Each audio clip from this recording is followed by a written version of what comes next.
weddings. And then someone asked me, hey Lisa, do you do events? And I was like, oh yeah, I can do events. Mind you, I don't like events. At that time of my life, I was kind of over the club scene. I didn't want to be out at night, 12 o'clock at night taking pictures. I was tired, okay? Plus I had a 9 to 5. And then my crazy self was going to school full time, so chaos. So what happened in that 4th year is that I started to break down, because I actually had what most people would not say is a bad thing, but I had too many clients. But I was doing too many clients for a very low price.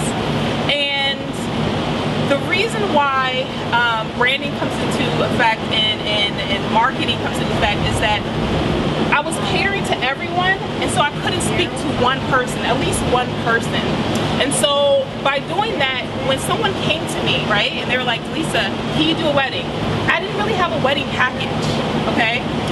When they said, can you do an event planning, whatever, or event, and I was like, I didn't really have a package for them. I was like, oh yeah, I can do it, but I wasn't giving them value. So when I did charge more, or when I asked for more, they were like, she's not really speaking to my problem or my issue, and I'm not going to pay her $2,000, $4,000, whatever price you want to charge for that amount. They weren't going to give it to me because I wasn't speaking to them. They were like, well, if she doesn't really fully understand my need, she should be charging way less. That's literally how people think. So during that 4th year, I said, well, who's my brand? Like, let's go back to the very basics. Let's go back to that very first year when I did my business, and I said I wanted women to feel great. But I was like, what type of women did I want to speak to? Did I want to speak to mothers? Because if I speak to mothers, that's a different kind of conversation I'm going to have with mothers than I would with someone who's like me, who's a millennial in their 30s. Well, I'm not going to push it, about to be 30. And I am a businesswoman, you know? So when I thought about it, I was like, okay, what type of photography I want to do? So I was like, do I like studio lights or do I like natural light?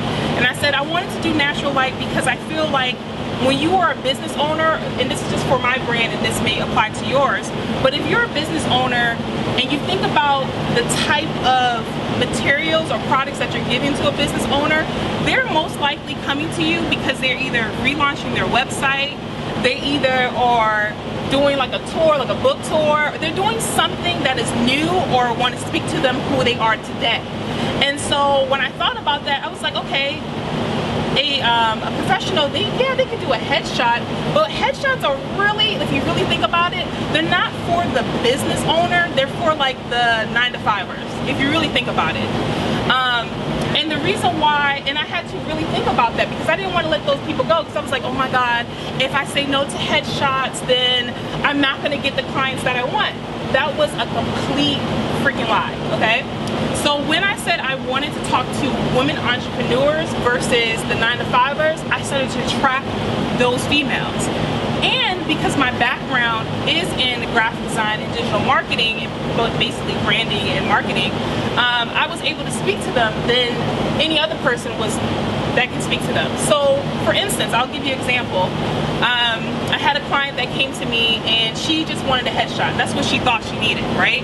You have to kind of, my little secret or my little food for thought is think about how, not Bill Gates, Steve Jobs is when it comes to Apple. He doesn't really give you what you need, what you want, he gives you what you need and more, right? So my approach to her, she came to me and I didn't ask her budget. That's another thing. Don't ask nobody about their budget. That's not important. Because people will pay for what they feel is important and they value. So she came to me and she's like, Lisa, I just need a headshot. And I was like, okay, let's talk about this. Let's talk about why do you need this headshot? What is going on in your life? She said, well, Lisa, I'm going to do redo my website. And I was like, let me see your website today. So I'm looking at her website, and it wasn't the greatest website because everyone is a do-it-yourselfer, but they don't really have the skill set to make it look really nice. So I said, okay, let me look at your social media. Let me look at your Instagram, your Facebook. And I was like, don't you need pictures for your Facebook? And she's like, oh yeah, I do need pictures for my Facebook. I said, oh, when I'm looking at your stuff, now that I think about, you're about to go on tour, like you have a book, aren't you going to talk about this? She's like, yeah. I was like, what did you want? More pictures like that kind of speak to that book? And she's like, yeah, I kind of do. It was like that, like, oh yeah. She had a lot of those like aha moments when I was talking to her. So then I said, okay, so tell me a little bit more about your brand. And she could not tell me not one thing about her brand. Because when she was talking, she was fumbling. She's like, well, I do this, and I do that, and I do this, and I do that. And I was like, so confused about her messaging that I was like, let me just sit down with you for a day and let's talk about your brand and who you are talking to, and like who's actually coming to you, who's actually benefiting from you.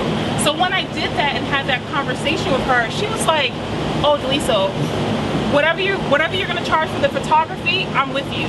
So that sale was actually a $1,200 sale. And all I really gave her was about 15 images, and I spent like an hour. Most people who do weddings charge that amount for like the smallest of the time. Notice that well, I'll tell you this. I didn't tell her, oh, this is an hour-long session. I don't compete on time. I want to compete on service and experience. So for me, when I thought about my brand, I was like, she's the person I want to talk to. She is the client that I want to. She has her own business. She wants to come to me as a photographer to do her brand, so I was able to help her because I had my background in like styling people and makeup. So I was like, okay, well, if you are more of a mother, what does being a mother mean to you? And she's like, well, I'm a mom. I don't want to feel unsexy, but I don't want to feel overly sexy. So I said, okay, so what does that mean to you? So I kept asking her and asking her and asking her. And the reason why I'm telling you this is because you as photographers have to keep asking yourself these questions. Why? Why? Why? Literally. So if you are a wedding photographer, right? That is so vague. That is so boring. There's probably like 5 or 6 other wedding photographers into here. That tells me nothing.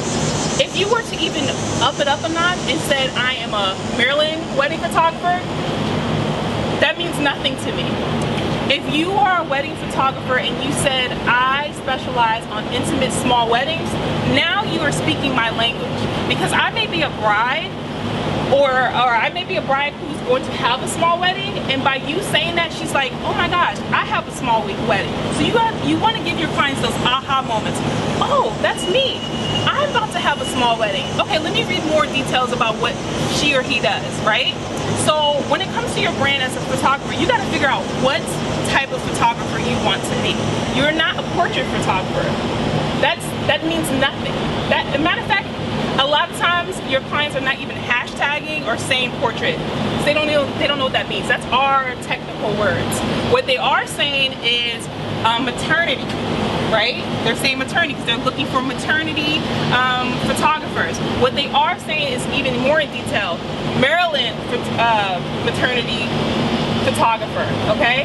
Now, if you were even more niche down, because I strongly believe in niching down your business as much as possible, you may say underwater maternity photographer in Maryland. That makes you stand out amongst so many photographers.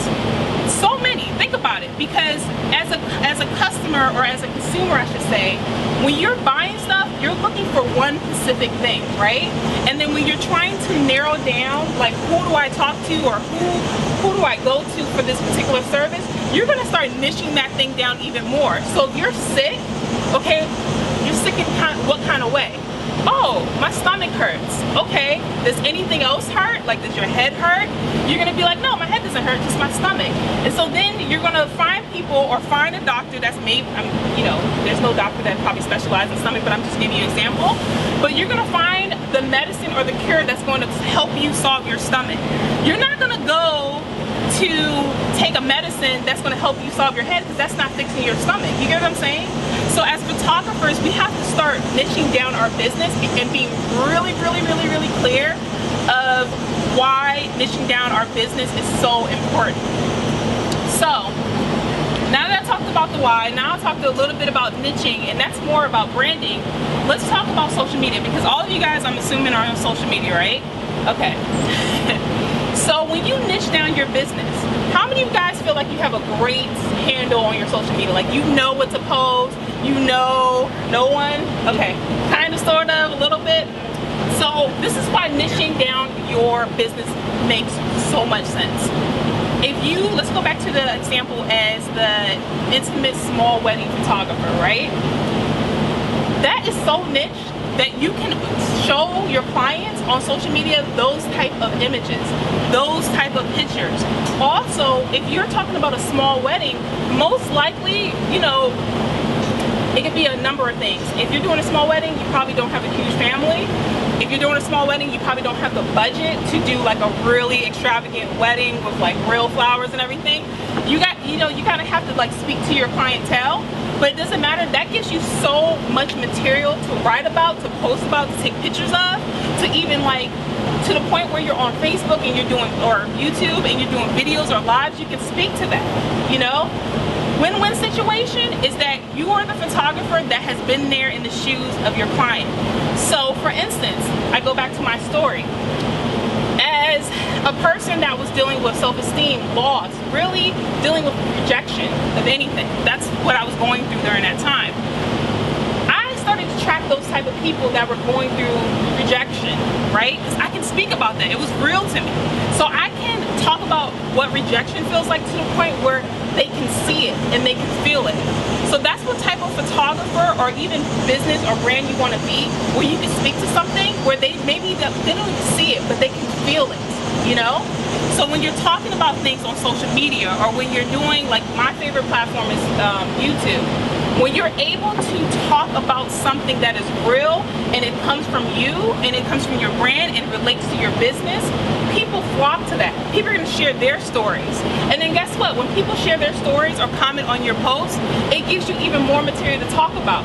Because if you're talking about, for instance, I'll use my self-example. I did a live and I was talking about how I think having a website is bullshit, okay? I think having a website with multiple pages is bullshit. Instead, I was telling people that I think you should have lead pages. I did that video and maybe probably when it started off, like 2 people came on, and then 4 people came on, and then 10 people came on, and then I started to grow that audience. The reason why that I grew that audience is because I told them about the story that I spent $9,000, literally, I'm not lying to you, $9,000 on my WordPress site to have pictures of myself, to have you know, visuals that match my brand, and no one was going to my site. Instead, what people were doing, which is kind of annoying, but it's okay, they were DMing or messaging me on Facebook.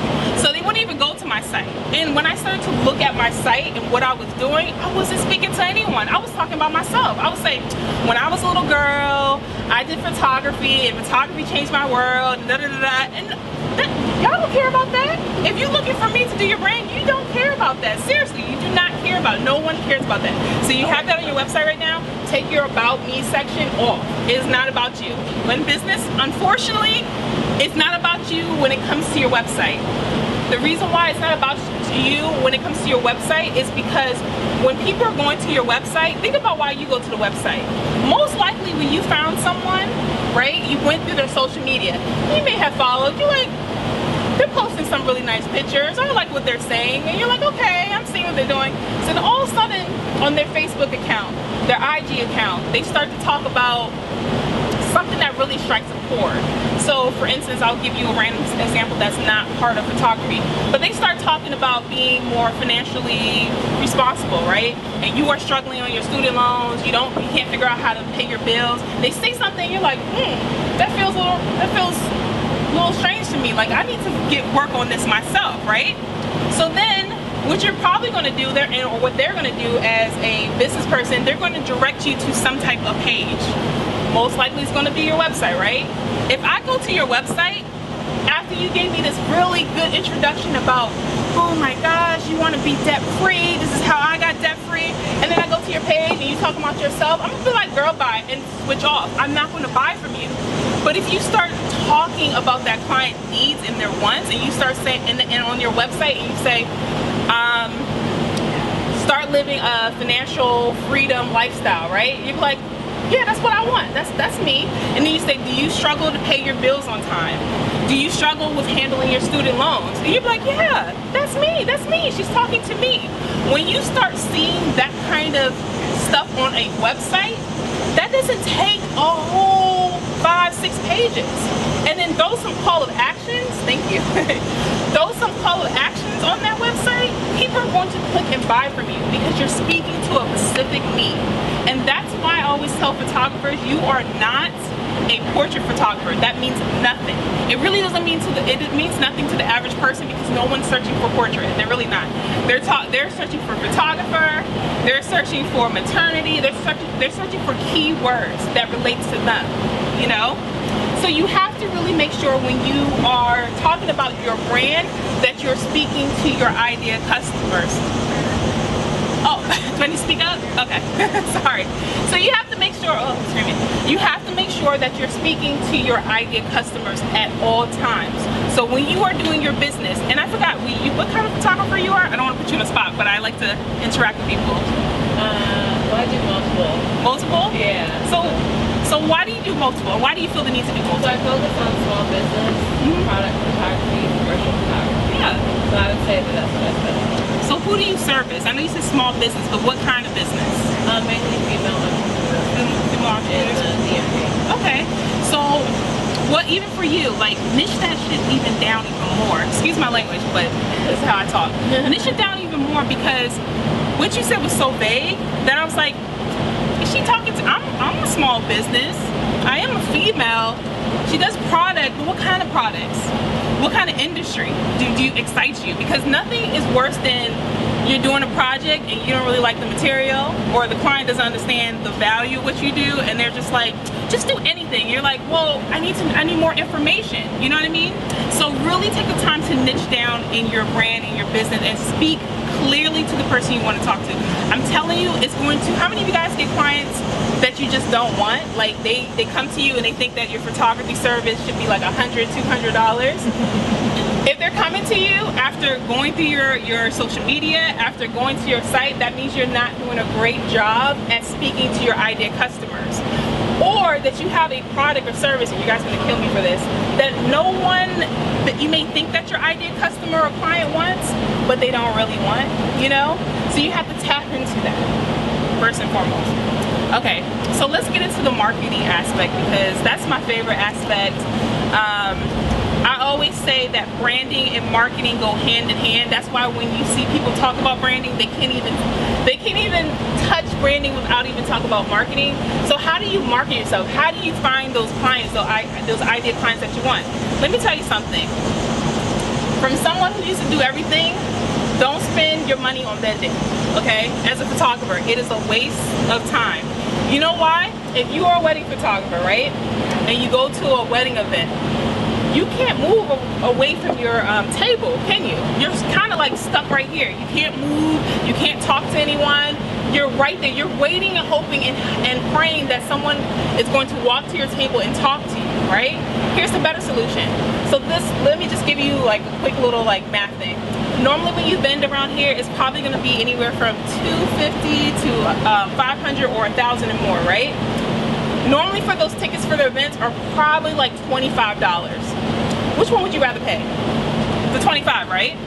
All of you guys, I mean, you guys introduce yourself, you guys are all able to talk. Go to those events, pay the $25 and start talking to the people that are coming in, and give them your business card and start building those relationships. That is the cheapest marketing strategy you can ever do. Literally go to the events where your ideal customers are and start talking to them and say, oh, hey, like, what brought you here? Like, have a conversation starter. I'm really awkward. I just come and straight out and tell people like who I am, and just, I'm really awkward. So I can't give you a strategy on how to initiate the conversation, but I can say just start and talk to people that are at those events. When you do that, send them your business card. But what I would say even now, because everyone is so social savvy right now, say follow me on IG. Follow me on IG. That is the quickest way for what? It has the same information as your business card. If you think about it, it has your number, has your email address, right? It saves you money. You probably don't want to spend a lot of money on business cards, because business cards are about $100, and this is a graphic designer telling you that. So if there's any designers here, I'm sorry, but I'm trying to save money in your pockets. Ask them to follow you on social media, and immediately, because you'll be able to know who you follow, because it starts from the people that you most recently follow on IG. Talk to to them. Just literally talk to them, okay? Unless you're having like a million billion people following you right now, it takes nothing to keep track of 10 people that you met and that you talked to. Keep that conversation going. Eventually, if you feel comfortable or you're noticing that they may be your ideal customers, say, hey, you know, I met you at the event, we had such a great conversation. Can I just talk to you for 10-15 minutes? Now you have their number.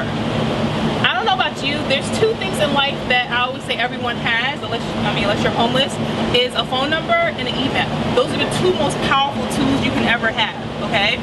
By having a number, you can build that conversation. And if you are a small business owner, I'm a strong believer in having those personal relationships, those personal conversations. Like, I may follow you guys on IG and like say, I want to talk to you guys because I want to get to know you. And it has nothing to do, like, I'm not a kind of person where I'm like, what's your name again? Danielle. I'm not going to be like, Danielle's not my ideal customer, so I'm not going to talk to her. I'm going to talk to these ladies in business over here. I'm not that kind of person because Danielle may for instance, Danielle may need your service or you may need Danielle's service. And because I have that connection, guess what? I'm building a relationship. Wouldn't you want to be friends with someone that connects you with the right people? So start building those relationships in person. But if you're a shy person like me, well, I guess I'm kind of shy, whatever. The next best marketing tip that I can tell you guys is start doing Facebook Lives. Now, a lot of people fight me and they're like, I don't want to do Facebook. No one follows me on Facebook, but if you have Facebook, somebody's following you. Maybe your sister, aunt, mother, whatever, someone is following you, right? I do Facebook Lives like once a week. I legitimately do it once a week. Sometimes I get out of hand and I do like twice a day and I'm like, okay, I'm overexposing myself, I'm talking too much, so let me back away. But Facebook Lives have gotten me so much leads, and it also allows me to tell my story. I don't know about you, but when you look at something, it's something about someone's story that you identify with. You remember a story versus anything in life. If I gave you like, if I was trying to teach you about math and I just gave you like numbers, you'd be like, oh my gosh, Lisa, I don't understand. But if I told you a story, for instance, what is this word? Vegetable, right? So when I was a kid and I was learning how to spell and write, I couldn't spell vegetable for the life of me. I was like, oh my God, I don't know how to spell it. You know how my teacher told me? She's like, all you have to remember is veggie table. And when she said that, she's like, you're bringing the vegetables to the tables. So what did she do? She basically told, it's not a long story, but she connected with me. I was like, oh, bringing veggies to the table. So I knew how to spell veggie, but for whatever reason, I was messing up on the table part. I don't know why, and it's easy to say, but you know, when you're 4 or 5, you gotta give yourself some grace. Anyway, so she told me that, and to this day I remember that, and I'm like almost 30 years old, and I still remember when she said that. So remember, by doing Facebook Lives, you're connecting with people, and you're probably, the next question is probably like, well, I don't know what to say. I don't know what to say when I go on Facebook Live. Honestly, what I've noticed is you could go on Facebook Live, and the very first Facebook Live could be about your story. Why are you a photographer? Why? Why are you a photographer? Why did you begin to do photography? Why did you, in your case, why did you begin to do photography and social media? What interests you? Because most people, they have a love-hate relationship with social media. They love it because it allows them to connect, but they hate it because like no one really cares that you're gonna have your 5th, 6th kids. Like that's how some people feel, you know? I care, but some people don't. So your first Facebook Live should be about your why. Now you're probably like, Lisa, you told me my first, what do I do 2nd, 3rd, 4th? Most likely when you do your why, someone's going to be like, oh yeah girl, I feel that type of way, and I know you, I remember you said something about struggling in photography, right? I struggle in photography. That's your next live. What are your struggles as a photographer? What are your struggles or whatever? What do you want people to know that it's really hard, but you're gonna overcome this? Again, it's telling a story, right? Because when people get to know you, people will buy from you. That's another thing, you know? Especially the world that we live in an informational society. If a brand was to speak to you and you knew nothing about them, how skeptical would you be? You'd be really skeptical, like, I don't, especially when it comes to hair. I know women of color, we are very about her hair. We're very particular about our hair. Imagine a company comes to you and it's like, I'm gonna put this gunk in your hair. You'd be like, you are not putting no gunk in my hair. And they're like, oh, but it's good for you. You're like, I know what's good. Like, you're gonna take a little offense. But imagine if a company approached you, and I'm just saying like as if they're a human, but somebody comes to you like, hey, sorry, you're gonna be the person I pick on, but hey Danielle, okay, I love your hair, girl. Your hair is beautiful, okay? You are slaying it all day. What are you using? And you're gonna be like, oh, I'm using da da da da. And you're like, oh, okay, that's cool. Well, I've been using this product, which is probably my product I'm trying to sell. And you're like, okay, what's that? You know, you're like, that's nice. You're gonna be like, what is that? And I'm like, well, I was struggling with dandruff, and I really wanted to not be flaking. If I wanted to wear black, I didn't want any white spots, right? And you're like, okay, I can relate to that. I'm telling you a story, a relatable story. Anyone that has hair can relate to that story, right? And you're like, okay, and maybe you guys talk and you go your separate ways, you follow each other, and then that person or the brand that's speaking to you is saying like, wow, like let me show you some before and afters. Then somehow or some way, your sister, cousin, friend is following them, and then their picture pops up, and you're like, oh, so-and-so from high school is on their page and it says the word from. Doesn't that kind of strike your interest a little bit? Because you're kind of sort of subliminally building a relationship with that person. You know what I mean? Online. You met with them in person, right? Now you're going to them on social media and they're talking about their brand and what they do. So striking your interest. And now you want to go to your site, right? Now you're going to the site. And your site has all the right information. Do you struggle with dry, dandruff hair? You know, do you have crusties and dusties in your hair? Like you're gonna start talking to the person, like, yeah, I do, and then they're gonna purchase from you because they built a long relationship. Because I will tell you, there are three types of customers, okay? People that are coming to you. They're cold customers. You don't want them, you don't like them. If you have an email list and there is a cold list, because every email list allows you to see your cold list, delete them. They're not worth your time. They're not worth you spending 4 hours on emails to send to them because they don't care about your brand. You're not speaking their language, right? You really want to care about your warm leads and your hot as fire leads, okay? Your warm leads are the ones you're going to nurture. Your warm leads are the person that you're probably going to meet at an event, right? Your warm leads are probably the people on your social media. They haven't really bought anything from you, but they like you. They're like, I like her, but they don't love you, okay? You're not, because I know as females we have like different levels of friendships. You're acquaintances. You're like, oh, okay, she's cute, I know of her. Like, you're not a Mariah Carey where I don't know her to that person, okay? Your warm leads, you want to pay attention to because most likely your warm leads are about this much, okay? Your hot leads are like this much. Hot leads are the best leads. I'll talk about it in a second. So with your warm leads in terms of marketing or understanding your business or your brand, your warm leads are people following. Now it's your job as a business owner to tell your stories by doing Facebook Lives, to meeting them where they're at. So that's why I said it's always important to meet people or your personal client where they are going to. So if they're going to a wedding show, or if you see people, you know, when you follow people back, you know what their interests are. Because they will tell you.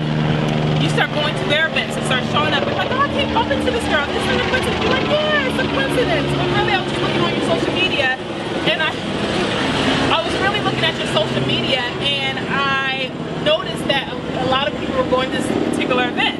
So like on my social media, everybody went to Afro Punk, whatever. And I was like, maybe I need to go there. Maybe next year I need to invest in that, okay? Because that's where they are at. That means the people that are watching me, that are my warm leads, I need to start showing up in places that they go to and that they care about. So let me talk about your hot leads. Your hot leads are my favorite leads. Those are the people that they don't even care what you have to say. They want you, they love you, they want to throw money at you. Like you can try to do the whole sales pitch that a lot of people do, and they're like, yeah, that's nice. Can I just buy this? Can I buy this now? How do I buy this? Those are your favorite type of leads, your hot leads. And the way how they become hot leads is because that is basically your ideal customer. You are speaking directly to them. So notice, so one thing I want to get you guys to understand is, remember how I said your hot leads are like right about here and your warm leads are right about here? That's because your ideal customer is not going to be, it's never going to be like this. It's never. You're always going to have a business that's going to have, how do I say, have like hot leads and then people that are interested. They're like watching. They're like babysitting your brand, basically. They're looking at what you're doing, going to go off to college. They know their kid is not going to be around them that much. So you kind of want to speak to that. You want to have some verbiage, or you want to have some knowledge on that, okay? So speak to the problem. So when you're speaking about the problem, and this is what I want you guys to listen to very, very carefully, you got to speak to the external and the internal problem, okay? And to break that down a little bit more, the external is what we see. So the external is that I wake up every morning and I see my kid and they're happy, they're running to me, Mom, it's my last year, I'm gonna be out of here, I'm gonna move out, you never have to see. That's something you can see, right? Anybody, when I said that, you picture someone, or maybe you picture yourself saying, I'm leaving your house, you can't tell me what to do. Like, that's how most senior kids are, right? That's something you see. Sorry, that's your external. Your internal problem is the one where it's like, it hurts me to see that my baby has grown so fast. I'm scared out of my mind because I don't know what they're gonna do. I don't know if everything, my kid is a knucklehead, they're gonna make some mistakes, but I don't want them to make any mistakes where I can't bail them out of jail. Like, these are all the crazy things that parents think in their mind, and you gotta speak to that internal and external problem and relate it back to photography. So there's also another problem that you have to address, is a universal problem. So the universal problem to the senior portrait photographer would be the fact that the memory or the time as a kid is gone. These kids, they're no longer kids, they're adults, transitioning, moving, change. That is the universal problem that you're trying to solve and trying to capture as a photographer. So think about that. So no matter what photographer you are, those three things should come right after that statement, and then have a call to action. Literally, if there's anything you could do when you go back home tonight, have a call to action after that. So I'm gonna give you guys some grace. You have to give yourself some authority, okay? And what authority means is that you know what you're talking about. Because it makes no sense having a website, or call it lead pages now, and you're not giving yourself the credit that you have. So remember when I talked about story and how important it is to tell your story and your why? That after then is the best time to tell your story. You can do it, I prefer video because people are more video savvy now, but if you have to write it, and I always say this, if you're not a writer, don't write, do a video, period. But in this section, what you should do on your site, and really whenever you're talking about any product or service that you're doing, you're talking about what makes you the expert in what you do. So you are the intimate wedding photographer. What makes you the expert of that? Why are you the expert of intimate wedding photographer? So it could be anything from, I had an intimate wedding myself, you know? So I understand how it feels to want to have a wedding that feels bigger than life, but is intimate. That's something, that's the truth to someone, you know what I mean? And someone's like, I can relate to that. I can relate to you want to have a wedding that is glamorous. You want to feel beautiful. That is the time of your life where you are coming to one and you want to showcase, you know, your love to the world. You don't have weddings or you know, whatever, to not show your love, but you're having an intimate wedding. You're having something small. You pick these people. You're picking and choosing. You're talking about that story. You really want to connect with your viewers there, because that's how you show your authority. Another way, and this is what I do, if you are part of any organization, doesn't matter what it is, because if you haven't won awards yet in your photography business, the best thing to do is to sign up to organizations that have a name or a brand. Because that way, by showing those logos that, hey, I'm a brown girl with a camera, your customers don't know what it is, but it sounds fancy. Like, oh, okay. Like, she's part of an organization. That means she invests in herself or himself. Sorry, I'm like excluding you the whole time. Sorry. But that means she's investing in herself to learn better, to do better. To me, that's like, think about it. If you saw someone and let's say they're a speaker and they said that they're part of BET, or I'm trying to think of something. Blavity, that's my favorite outlet. They're part of that. You start to be like, oh, she's into something, like she's doing her thing. People are noticing her. So have some type of authority on your website. You need both components, okay? Don't skip out on either one of them. Have both of them. So if you guys are all brown girls and brown guys with the camera, throw that logo on your site, and you don't have to link to anything. They don't have to know the story behind it. Just put it up there because it makes you seem like you know what you're talking about. Finally, I would say after the finally, before the finally, you want to give somebody a process, because don't you kind of want to know how this is going to go down? You know what I mean? Like, because the next question, especially as a brand photographer and you're working with females, how my hair, how my makeup going to look, how are we going to talk about this? Like, you want to break down your process. How do you deliver and provide the service that you give? So if you're an intimate photographer, I'm just using that because that's my example right now. You want to talk about your process. So consultation, that's like everyone's thing, right? You have a conversation about the wedding, right? You have a conversation about where it's going to be, you know? And you can even jump in there and say, well, I am familiar with a lot of venues around the area. That makes you sound like you know your stuff, right? You're going to talk about the consultation. Secondly, you're going to talk about what is the day of. How is that going to go down? You know, is the person getting their hair done? Is the person getting their makeup done? Are you just going to show up and say, hey, I'm here? Like, whatever it is, you have to be able to speak to that. You got to let them know. And lastly, you want to have the solution, the end product. I'm delivering you X amount of images. I'm going to send you a gift, a special gift box for being my ideal customer to collect your images. Whatever it is, whatever the end result is, you want to put that part of your process. So there's an initiation, whatever you do in the middle, whatever you do to provide that service, and then it's the end result. What would you accomplish from that? Because people need that accomplishment. They want to know, and you guys are probably thinking to yourself, duh, Lisa, they're gonna get some pictures. It's the way you finesse it. You want to feel like they're getting an experience, that they're really getting something out of your business, okay? Lastly, this is my favorite part that needs to be on your lead page. Mind you, each section needs to have a call to action. So when you do the video, call to action. When you're doing your process, call to action. Everything needs to have a call to action. Another component that you can do, and it's kind of optional depending on how you do your authority section, is a testimonial, okay? If you don't have that right now, it is okay, okay? It is okay if you don't have a testimonial, but throw them logos up on there, because that's kind of like proof that you know what you're talking about, okay? What I want you to do after that section, after you write about your process, and if you have a testimonial section, put it on there. If you don't, it's okay. I want you to talk about the outcome. If you work with me, butterflies, rainbows, diamonds will fall out the sky. If you don't, shit's gonna fall from the sky, okay? Don't say that, that's kind of vulgar. But I'm talking to you guys because I really want you to understand, you gotta walk people through this process. Now, I said a lot, and a lot of you guys are like, whoo, that was a lot, Lisa.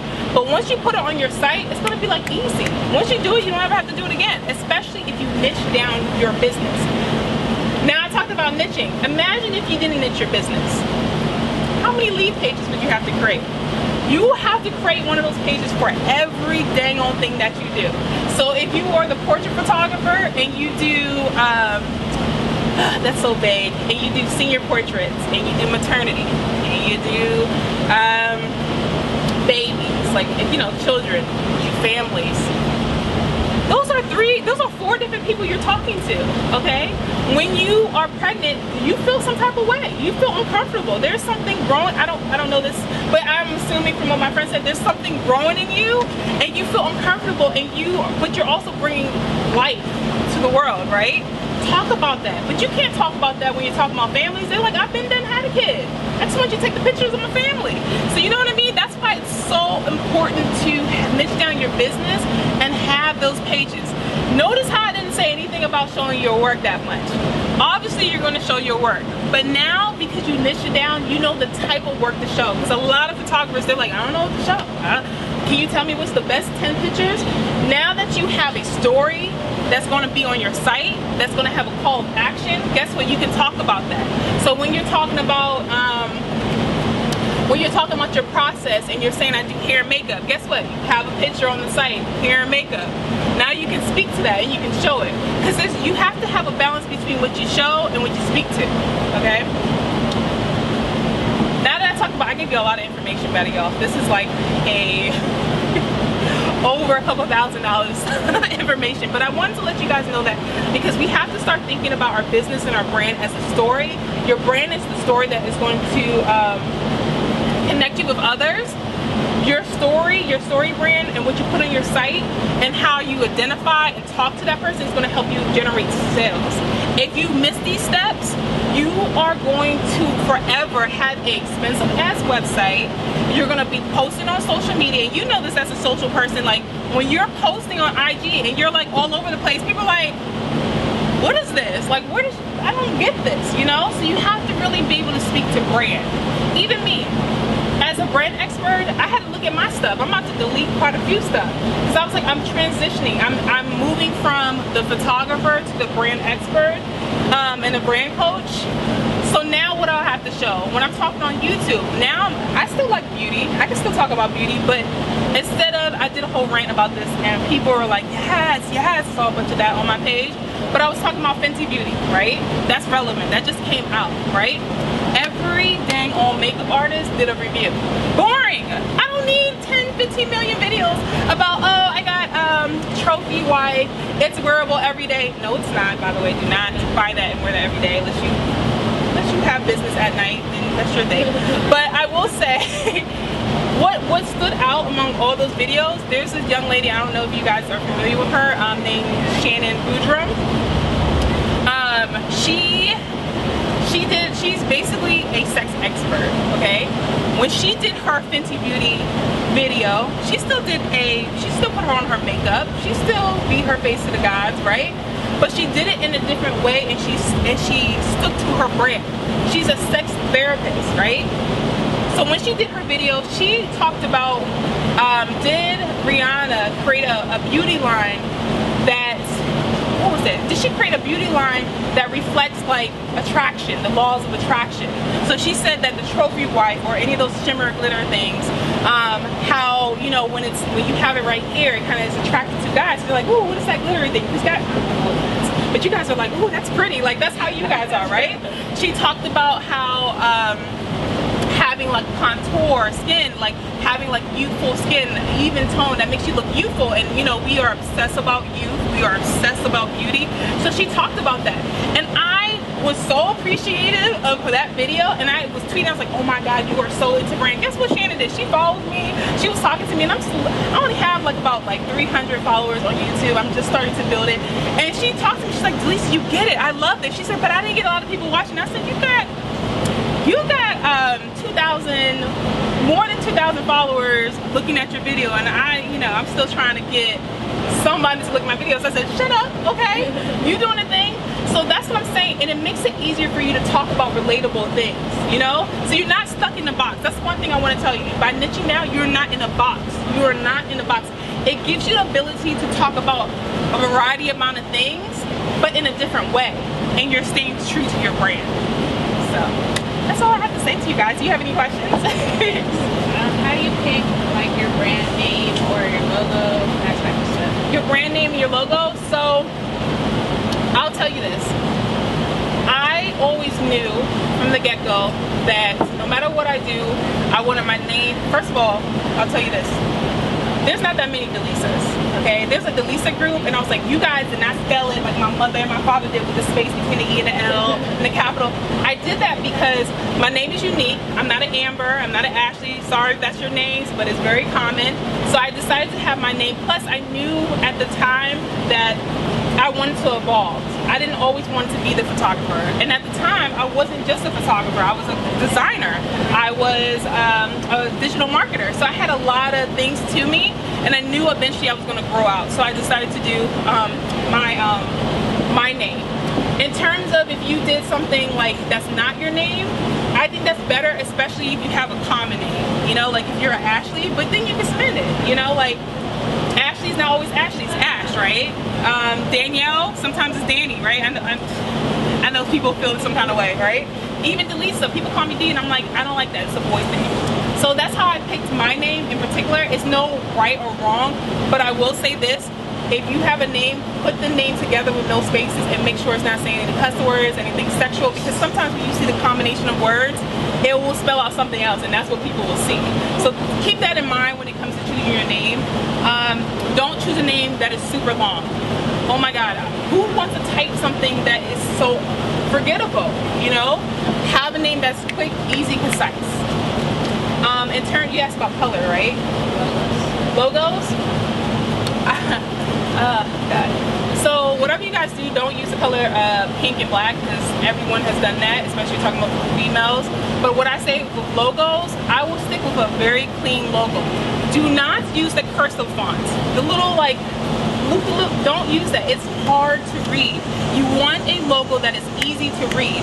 Matter of fact, the rule of thumb as being a graphic designer, our little trick is we size down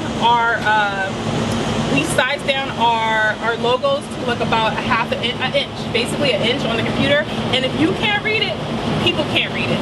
And a lot of people like to have like a really detailed like icon on their logo.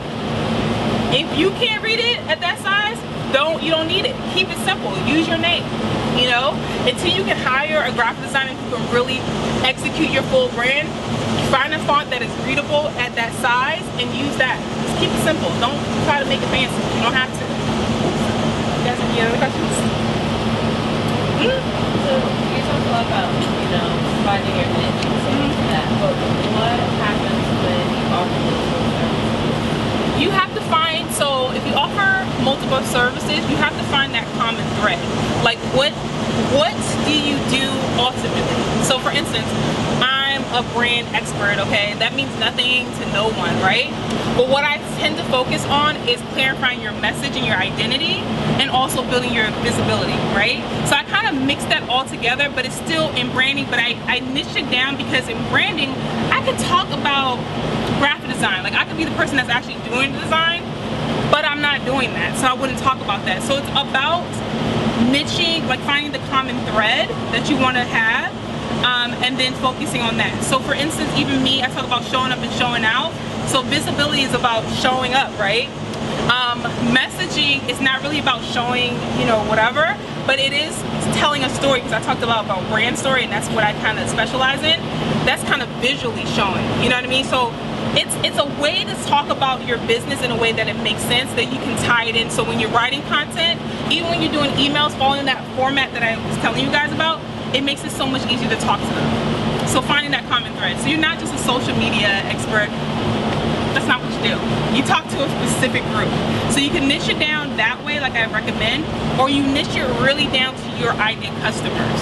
So like if your ideal customer is fashion, that's a different conversation than it is, let's say someone who's in the music industry. They have two different needs. You get what I'm saying? So niche it down either in the industry or exactly what you do. Like get down to the gritty ditty of everything that